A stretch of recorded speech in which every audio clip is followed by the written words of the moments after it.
Thank you, Mrs. Hayes. I'd like to now recognize Mr. Allen from Georgia for 5 minutes. Thank you, Mr. Chairman, and I want to thank the panel for being here. Obviously, whether we care to admit it, we have a serious problem at our southern border, and we've got a serious problem in this country as far as workforce is concerned. All I heard in my district was workforce. And, why this administration and the Department of Labor aren't addressing this, I don't know. But let's talk about the border. First, you need to understand that these people who are seeking asylum are seeking it through the cartels.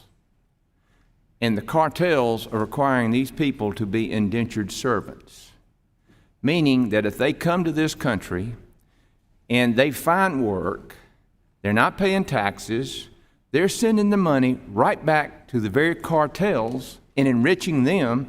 So it is nothing more than human trafficking. And when you enrich the cartels, then they're in every business out there: agriculture, illicit drugs. How in the world this administration can explain the fentanyl coming in this country and how they can't stop this? I mean, it's killed 100,000 people. How do you get away with that? Mr. Law, again, I don't quite understand the divide here. I mean, I would hope all Americans would come together on this issue because it is the biggest national security threat we face today. And if you don't believe that, I don't know where you're coming from. You just talk to the intel people. But the bottom line is, in comparison to the policies that were put in place by the Trump administration and the securing of the border, I mean, is that not a national security issue? Well, thank you. Securing the border absolutely is a national security issue, and I'd point specifically to the known Godaway population, the people that don't surrender themselves and have been allowed to basically come across the border largely undetected. There's a serious concern that those are your national security threats, your public safety concerns.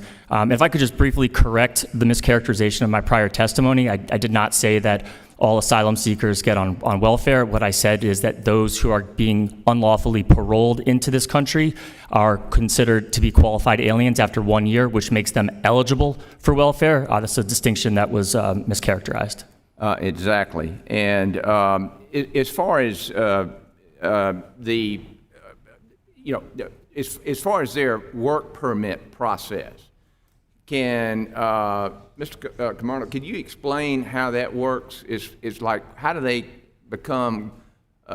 get a visa to work if they are here on asylum? Yes. Well, the way administration, as I understand it, is doing this is that after a period of time, if you have a pending asylum application, they are issuing the work authorization, and the same with a number of parolees. Not everyone is getting work authorization, but we know that a very large fraction of people without work authorization can work in the United States anyway, because this system, we don't enforce our laws really against hiring illegal immigrants. So even if they don't have work authorization, they can still often work. And that's why of the 9 million who are working in the United States who are here illegally, millions of them do have work authorization. That's one of the great contradictions. You're not allowed to be here. You're not supposed to be here, but we let you work here. But millions don't. So it's like roughly 50-50. Right. And the money they make is going to the cartels and going back home. And so what we have is, 45 million people on some type of safety net program in this country, and that number varies, obviously. And we know that there are a large percentage of those people who are work capable. So they're not getting the jobs, which would obviously reduce mandatory spending because they're on, the mandatory spending are the safety net programs. Yet we have people coming in, getting work visas, taking the jobs away from the very people who we're trying to get out of generational welfare, Who would allow a system like that to, Mr. Law, why would we allow that, an administration to do that?